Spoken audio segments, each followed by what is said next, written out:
वळूयात पुढच्या बातमीकडे।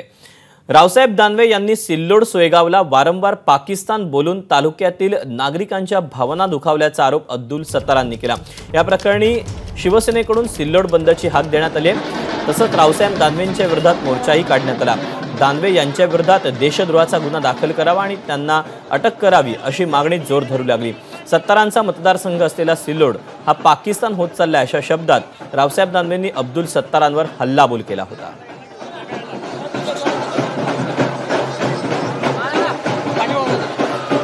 दरम्यान सिल्लोडमधील या मोर्चाचा आढावा घेतलेला आहे कृष्णा केंडे।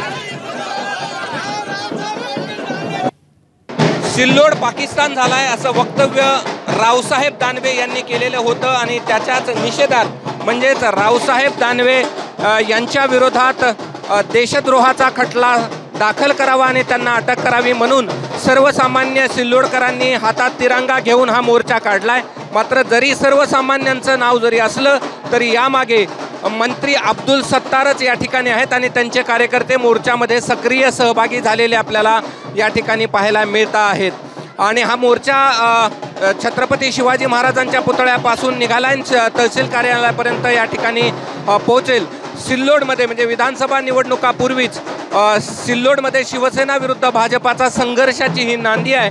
कारण की महायुती जरी असली तरी युती मात्र इथं दिसत नाही आणि हातात तिरंगा झेंडा घेऊन अब्दुल सत्तार यांचे कार्यकर्ते मागणी करत आहेत रावसाहेब दानवे जे भाजपाचे ज्येष्ठ नेते आहेत त्यांच्यावरती देशद्रोहाचा खटला दाखल करावा आणि त्यांना अटक करावी। त्यामुळे हा संघर्ष यापुढे वाढतच जाईल। कॅमेरामन धनंजय दारुंटेसह मी कृष्णा केंडे, एबीपी माझा, सिल्लोड, छत्रपती संभाजीनगर। एबीपी माझा, उघडा डोळे बघा नीट।